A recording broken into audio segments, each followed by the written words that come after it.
Today, we're diving into a realistic ER scenario to sharpen your assessment skills, specifically so that you get more comfortable and concise at asking the right questions. I'll present a case, and together, we're going to go through the critical questions you should be asking during your assessment portion. By the end of this video, you should feel a little more confident approaching similar cases in the ER. So let's get started.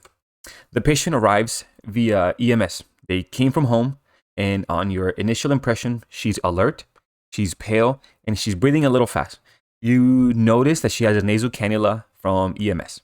So the scenario is a 75-year-old female with a chief complaint of 3 days of worsening shortness of breath and abdominal pain.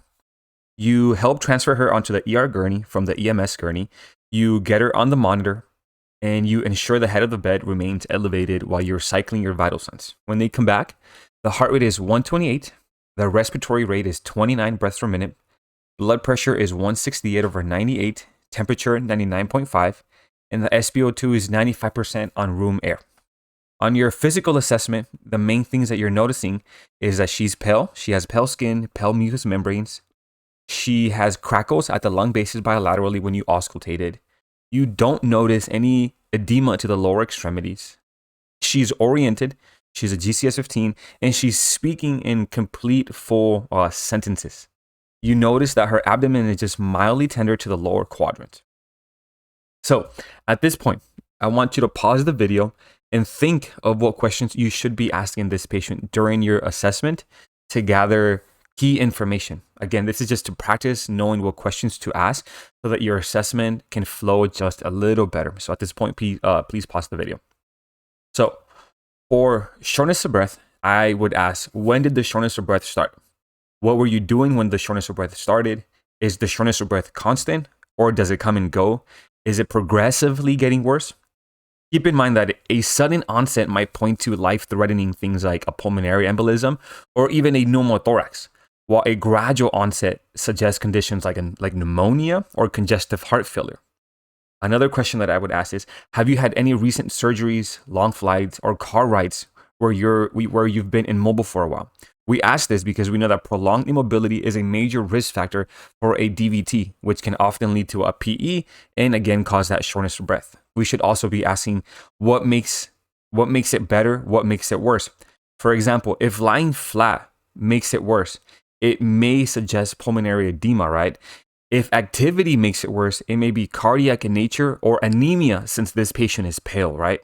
Another question would be, do you experience shortness of breath or sensation of drowning when laying flat? Again, this goes back to that difficulty breathing with laying flat being a classic sign of congestive heart failure.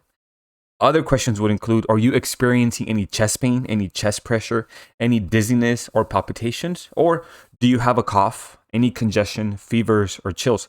These questions help figure out if the cause is cardiac and respiratory in nature related to, again, like a pulmonary embolism or acute coronary syndrome versus infections, things like pneumonia. For example, if they have the shortness of breath, but they do have also a little chest pressure, you will need to do an EKG to also rule out ACS and other things, right? Other arrhythmias.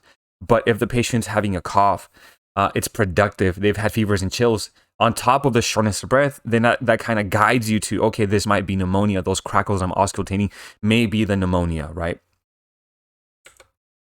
And then for shortness of breath, I would have also asked, has this happened before? What was done in the past? And then did it help?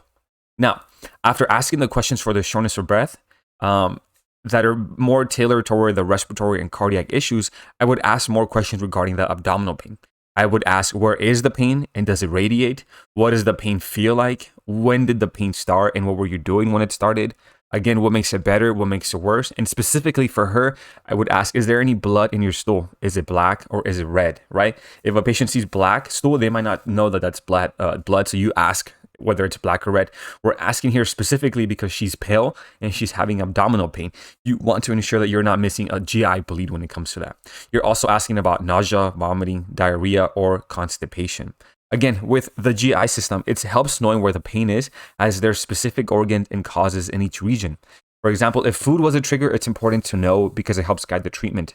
And again, for this patient, because she's pale, asking about blood in the stool is ideal for helping assess for a potential GI bleed. And then as well, because she is having abdominal pain in the lower quadrant, we want to ask, is there any pain with urination, any burning with urination, or overall any issues with urination, right? Because a kidney infection, a kidney stone, or a UTI, they can manifest as abdominal pain. So you want to ask about any issues with urination, so you rule that out. So these are the questions that you should be asking if this patient was coming into the ER and this was your patient.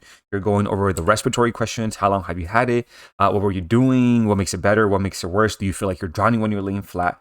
And then for the abdominal things, where is it? Where does it radiate? Are you having nausea, vomiting, diarrhea, constipation? When was your last bowel movement? If you're vomiting and your bowel movements, are they black or are they red? What color are they? And then any pain with urination. The next time when you have a patient like this in the ER, you can roll through these questions faster, and then combining it with your assessment, it can help narrow the treatment and everything for the whole team, right? For example, if the patient's short of breath, breathing fast, they have peripheral edema, and they have a history of heart failure in the past, then that might lead the team to go down that route. And like always, for every single patient, you need to ask what their known allergies are.